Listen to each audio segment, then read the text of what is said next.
Narcissistic personality అనేది చాలా కామన్గా చూస్తూ ఉంటాము, కానీ మైల్డ్ ఫామ్స్ చూస్తూ ఉంటాము. సివియర్ నార్సిసిస్టిక్ పర్సనాలిటీస్ చాలా రేర్గానే ఉంటాయి, ఎక్కడో కొంతమందికి ఉంటాయి. అయితే ఈ నార్సిసిస్టిక్ పర్సనాలిటీస్ ఎలా ఉంటారు? వాళ్ళే సుపీరియర్ అనుకుంటుంటారు, వాళ్ళనే అందరూ పొగుడుతూ ఉండాలి, ప్రేజ్ చేస్తూ ఉండాలి. తర్వాత వేరే వాళ్ళ మాటలు వాళ్ళు పట్టించుకోరు, వేరే వాళ్ళ ఫీలింగ్స్ వాళ్ళు పట్టించుకోరు, వాళ్ళది వాళ్ళకే కరెక్ట్.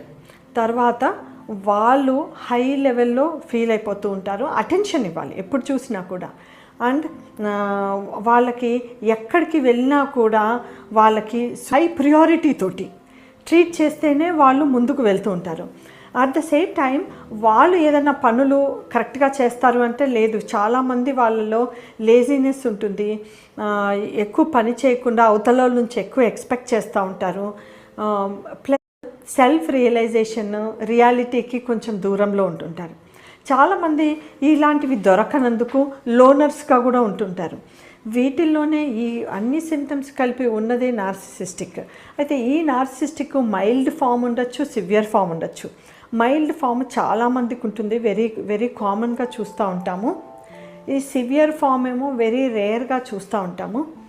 ఈ మైల్డ్ ఫామ్ అయినా కూడా, సివియర్ ఫామ్ అయినా కూడా మనము ఇంట్లో వాళ్ళు అడ్జస్ట్ అవ్వడం కష్టం. అందుకనే దీన్ని అడ్రస్ చేసి సరైన ట్రీట్మెంట్ చాలా ముఖ్యం. ఈ నార్సిసిస్టిక్ పర్సనాలిటీ వాళ్ళే హై అనుకోవడము, పక్కన వాళ్ళని చిన్న చూపుగా చూస్తూ ఉంటారు.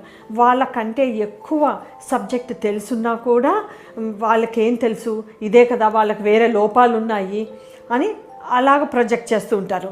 ఇంట్లో వాళ్ళు కూడా తల్లిదండ్రులను కూడా మీకు ఇది తెలియదు, అది తెలియదు, వీళ్ళు హైగా ప్రొజెక్ట్ చేసుకోవడం, తల్లిదండ్రులు కూడా తక్కువ వేసి అంచనా వేస్తూ ఉంటారు. పిల్లల్నైతే ఒకవేళ వాళ్ళకి పిల్లలుంటే పిల్లల్ని కూడా చాలా తిట్టేయడము, నువ్వు ఇది తెలియదు, అది తెలియదు అని క్రమశిక్షణ ట్రై చేయడము, వాళ్ళు అనుకున్న విధంగానే పిల్లలు నడుచుకోవాలని ఉంటుంటాయి.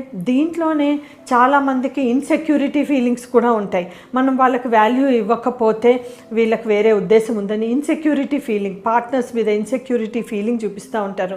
పార్ట్నర్ అంటే ఫర్ ఎగ్జాంపుల్ ఈ మ్యాన్కి నార్సిసిస్టిక్ ఉంటే వైఫ్ మీద అనుమానపడడం, నా మీద ఇంట్రెస్ట్ చూపించట్లేదు, ఇంకొకరి మీద ఇంట్రెస్ట్ అని అలా అనడము, అనుమానాలు.